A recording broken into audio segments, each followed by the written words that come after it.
तो शिवराज जी, आप मध्य प्रदेश में 17 साल बतौर मुख्यमंत्री आपने सेवाएं दी, दिल्ली में है, भोपाल में तो खूब बारिश हो रही है, दिल्ली में बहुत उमस है, तो दिल्ली का मौसम कैसा लग रहा है आपको?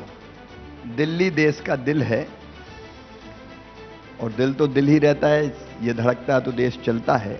लेकिन मैं एक निवेदन करूं, स्थान कौन सा है, मौसम कैसा है, इससे मैं अप्रभावित रहता हूं। मेरे सामने रहता है केवल अपना लक्ष्य। स्थान कोई भी हो, परिस्थितियां कोई भी हो, उससे अप्रभावित रहते हुए जो दिया गया काम है उसको कैसे बेहतर करें, उसमें इतने मशगूल हो जाते हैं कि ना तो बारिश याद रहती है और ना उमस। लेकिन शिवराज जी, 17 साल की आदत रहती है कि दिल और दिमाग एक जगह का आदी हो जाता है, वो एक परिवार, एक माहौल। आदि तो जिसको आदत लगती है वो होता है। जो काम करते हैं जी, वो तो कोई भी स्थान हो और कोई भी परिस्थितियां हो।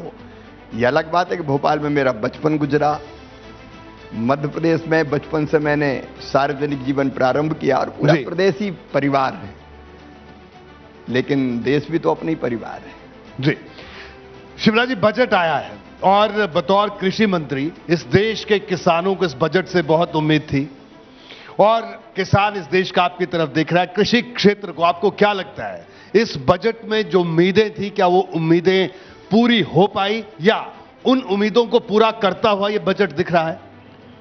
मैं माननीय प्रधानमंत्री जी को धन्यवाद देता हूं और वित्त मंत्री जी को बधाई देता हूं। ये बजट विकसित भारत की नींव रखने का बजट है, जो 2047 का संकल्प है प्रधानमंत्री श्रीमान नरेंद्र मोदी जी का। जी, जहां तक कृषि क्षेत्र का सवाल है, अगर इस बजट में आप देखेंगे, मैं आज अभी विस्तार से विश्लेषण नहीं कर रहा, लेकिन न केवल आज की समस्याओं का बल्कि भविष्य की खेती कैसी हो और हमारी धरती आने वाली पीढ़ियों के रहने लायक भी बची रहे, विशेषकर खेती के मामले में, उस पर भी इसमें ध्यान दिया गया है। लेकिन 6 चीजें मैं मानता हूं जिनको एड्रेस करना चाहिए। एक, उत्पादन बढ़ना चाहिए।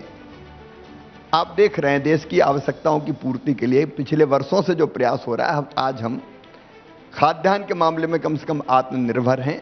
जी, लेकिन इस बजट में जो एक विशेष बात कही गई है कि हम अनाज, फल और सब्जियों की 109 नई किस्में जारी करेंगे, जिन पर मौसम का असर नहीं पड़ेगा।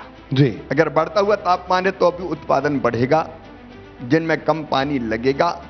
तो ये कोई भविष्य को ध्यान में रखकर ही फैसला कर सकता है, उसके लिए पर्याप्त प्रावधान किया गया है।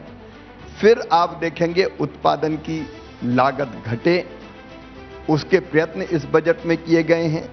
प्रधानमंत्री किसान सम्मान निधि के लिए 60,000 करोड़ रुपए का प्रावधान किया है। तीसरी चीज होती है कि किसान को ठीक दाम मिले।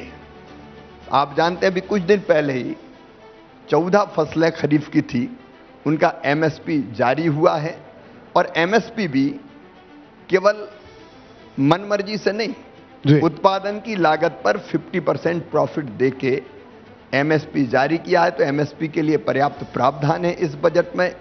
फिर प्राकृतिक आपदा में अगर फसल खराब हो जाए जी, तो उसकी भरपाई होनी चाहिए किसान के लिए। जी, तो फसल बीमा योजना के लिए, उसके प्रीमियम के लिए इस बजट में पर्याप्त प्रावधान है।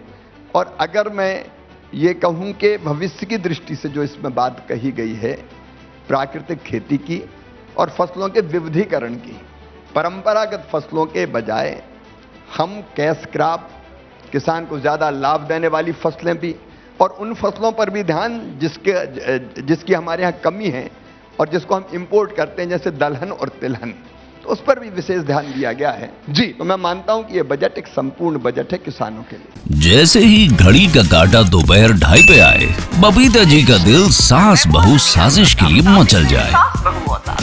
और ये है इनकी बहू, पूरे दिन ऑफिस की टेंशन हो जाए गॉन जब ये करें अपना फेवरेट शो फ्री टाइम पे ऑन।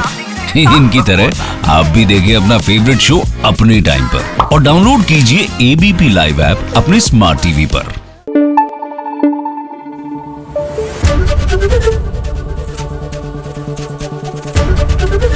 एबीपी न्यूज आपको रखे आगे।